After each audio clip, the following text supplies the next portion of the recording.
자, 우리 기적이라는 게 있어요. 그러니까 슈퍼내추럴, 초자연적인 현상을 얘기하는 것이죠. 예수님께서 귀신 들린 자를 낫게 하시고 또 병든 자의 그 병을 낫게 하시고 이런 기적들을 보이신 것, 이런 큰 변화들, 눈에 보이는 그 기적들, 기적입니다. 예수님께서요, 그런 기적들을 보이시고 또 심지어 그 제자들에게 그 기적을 베풀 수 있는 능력을 주십니다. 그리고 그 제자들이 나가서 다른 사람들에게 예수님과 같은 기적의 능력을 나타내는 그런 사건들이 있었어요. 그게 마태복음 10장에 나오는 이야기인데, 그렇다면 지금 우리는 그리스도의 제자도를 배우고 몸에 익히고 그렇게 사는 우리잖아요. 우리도 그리스도의 제자들처럼 우리 주님께서 우리에게 주시는 그런 기적의 능력들은 우리는 없을까 하는 거예요. 우리에게는 그런 초자연적인 능력은 없을까 하는 겁니다. 결론부터 말하면요, 있습니다. 있는데 어떤 사람에게는 정말 눈에 보이는 병을 고치는 능력이 나타나는 그런 경우도 있어요. 병든 자든 또 귀신 들린 자든, 그래서 낫게 하는 그런 능력을 사람들 눈앞에서 보이게 하는 그런 사람들도, 그런 사역자들도 있습니다.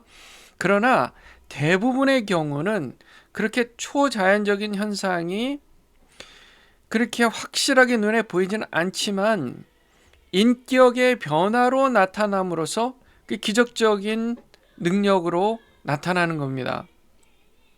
생각해 보세요. 병 들었다가 병이 나았어요. 기적적인 일입니다. 근데 사실 생각해 보세요. 그것보다 훨씬 어려운 것은 사람이 자기 성품이 변화되는 거예요.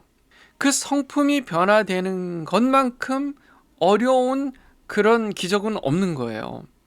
예수 믿고 구원받아서 여러분 마음속에 있었던 악한 마음이 떠나가고, 인지하지 못했지만 병이 떠나가고, 그러면 삶이 변화가 되는 겁니다.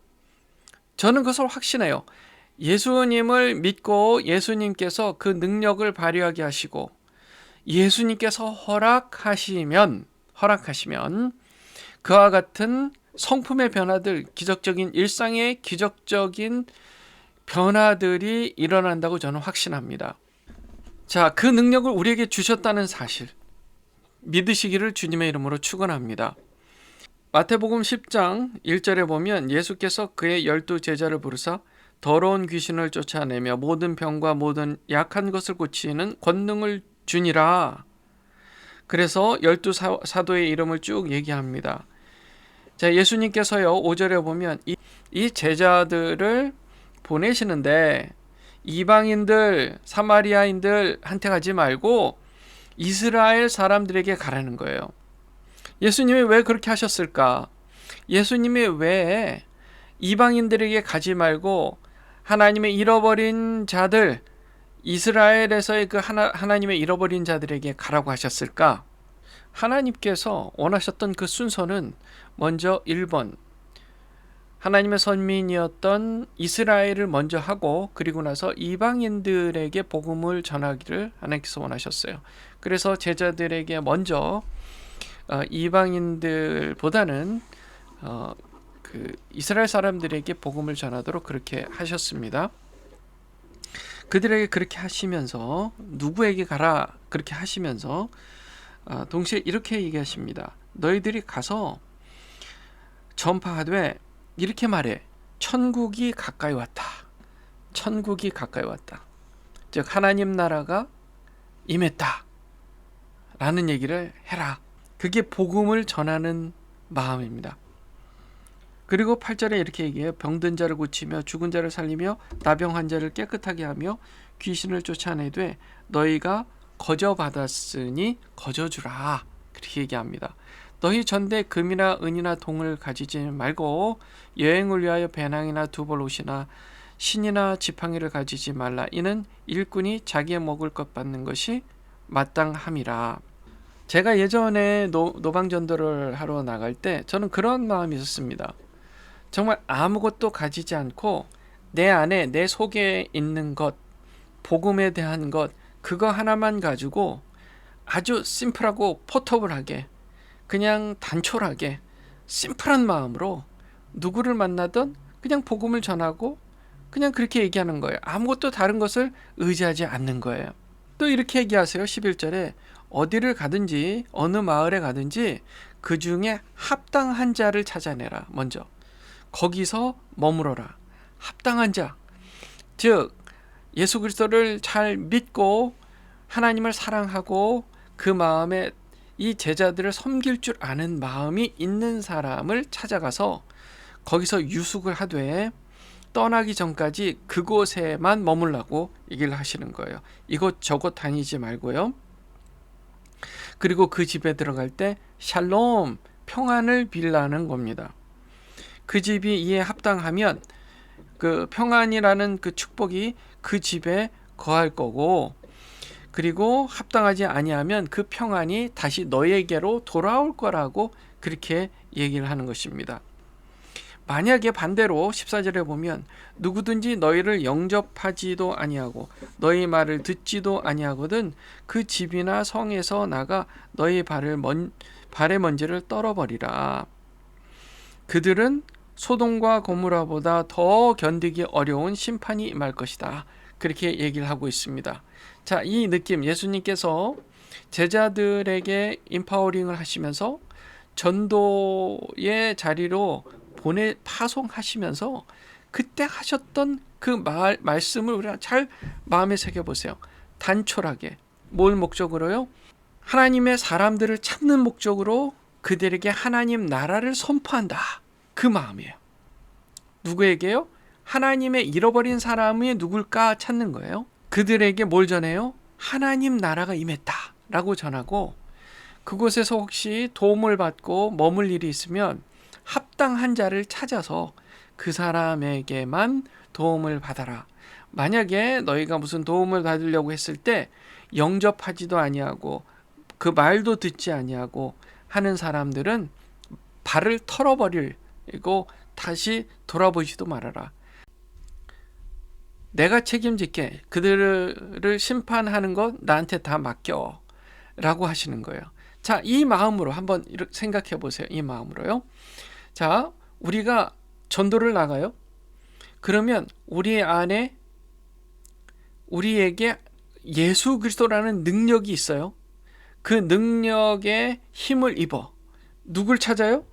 혹시라도 잃어버린 하나님의 자녀들, 잃어버린 양들을 찾는 거예요. 발굴해내는 거예요. 마치 스카우터가 운동선수들, 좋은 운동선수 없나? 우리 팀에 들어올 만한 선수가 없나? 하고 찾아다니는 것처럼 찾아다니고, 뭘 찾아다녀요? 예수 그리스도의 복음을 받아들이고, 제가 예수 믿겠습니다 할 사람들이 따로 있다는 거예요. 누군지 모르니까 일단 전하는 거예요. 전하되 어떤 마음으로요? 담대하게 주님의 그 능력으로 그들의 인생에 어려움들이 있어요. 힘든 것들이 있어요. 그것을 위해서 기도해 주라는 거예요. 불쌍히 여기는 마음으로, 긍휼한 마음으로 기도해 주라는 거예요. 예수 그리스도의 이름으로 기도해 주라는 거예요. 그러면 그들의 삶에 변화가 일어난다는 거예요. 아픈 사람을 위해서 기도해 주고, 귀신 들린 자를 위해서 기도해 주고, 그러면 내 안에 계신 그리스도의 영이 그 능력으로 그들을 고쳐주실 수 있다는 거예요. 그런데 그 고치는 것은 오직 예수님께 달려있고 그분께 맡기되 내가 할 일은 찾아다니는 거예요. 기도해 주는 거예요. 먹는 거 입는 거 어떻게 하면 내가 대접을 받을까? 그런 것을 걱정하지 말라는 거예요. 예수님께서 그렇게 말씀하시잖아요. 주의 일꾼이 자기의 먹을 것 받는 것이 마땅하니라. 걱정하지 마. 내가 공급해 줄게. 누구를 차용해서든 공급해 줄게. 그럼 누가 공급해 줄 거냐? 복음을 전하다 보면 합당한 자가 나타날 거라는 거예요. 너희들을 도와줄 만한 사람이 나타날 거다. 그것은 나한테 다 맡겨. 내가 다 어레인지 해놓을 테니까. 그 사람이 누군지 어떻게 알아요? 그 사람이 합당한 자인지 알 수 있는 방법은 너희를 영접할 거야. 너에게 필요한 것을 도와줄 거야. 그리고 계속해서 도와줄 거야. 이런 사람이라면 합당한 사람이다. 만약에 대접하지 않고 거부한다면, 말을 듣지도 않는다면 먼지를 털어버리듯이 딱 뒤로 돌아보고 떠나라는 거예요.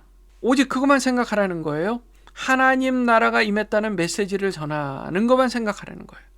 그것을 위해서 예수 이름의 능력으로 병든 자, 귀신 들린 자를 위해 기도해 주라는 거예요. 그러면 내가 아니라 내 안에 그리스도 예수의 능력이 그들을 치유한다는 거예요. 그들의 인생을 변화시킨다는 거예요. 그들의 삶에, 그들의 인격 성품을 변화시킨다는 거예요. 거기에 필요한 비용들, 그것은 하나님께서 다 사람을 붙여줘서 그것을 다 커버해 준다는 거예요. 자, 이게 우리 전도자, 사역자의 마음이에요. 저는요, 우리가 일상에서 그 마음을 가지고 살아갈 때 하나님의 능력이 나타나서 나뿐만이 아니라 내 이야기를 듣고 예수 그리스도의 복음을 듣고 배우는 사람들의 삶이 분명히 변화가 일어난다는 겁니다. 어쩌면 겉으로는 초자연적인 현상의 변화가 일어나지 않을 수도 있지만, 시간이 걸릴 수도 있지만, 결국 내가 의지하는 예수 그리스도의 그 능력이, 나를 파송하시는 그 주님의 능력이 그들의 삶을 변화시킨다는 거예요. 그 믿음으로 그것만 생각하고 세상에 나아가서 하나님이 찾으시는 자를 발굴해 내라는 것입니다. 그게 전도하는 마음의 마음이고, 그 마음으로 할 때 능력이 나타나는 거예요. 자, 말씀을 맺겠습니다. 우리가 보통 이 본문의 말씀을, 10장의 말씀을 보면서 주목하는 게, 야, 예수님이 능력을 주시니 병을 낫게 했다. 초자연적인 현상이 일어나고 기적이 일어나서 사람들이 놀랍게 변화가 되더라. 병든 자가 낫고 귀신 들린 자가 낫더라. 여기에 주목하는데, 우리가 주목해야 될 것은 그게 아니라, 지금 잃어버린 양들, 누구지? 이거를 찾는 거를 우리가 생각해야 된다는 거예요. 다른 것은 다 수단이에요. 초자연적인 기적을 일으키는 것도 그냥 수단이에요. 그게 목적이 아니에요. 제자를 삼는 일을 위해서 필요한 그 비용도 그냥 수단일 뿐이에요. 그거는 하나님이 다 책임져 주신다는 거예요. 우리가 생각해야 될 것은, 하나님의 자녀로서 아직 복음을 듣지 못하고 궁휼한 마음 있잖아요. 아직도 사망의 길로 행하는 그런 인생이 있다면 내가 얼른 그 인생을 찾아서 그에게 복음을 전해줘야지 하는 마음으로 전도하라는 겁니다. 그랬을 때 그 인생이 잠깐 어떤 문제가 해결되는 것보다 더 중요한 변화는 그 인생의 성품, 내면이 바뀌고 그들의 잘못된 생각들이 변화되고 주님을 주인으로 섬기는 온전한 인생으로 바뀌어가는 줄 믿습니다. 그 능력의 사람들이 저와 여러분들이 되시기를 주님의 이름으로 축원합니다. 기도하겠습니다.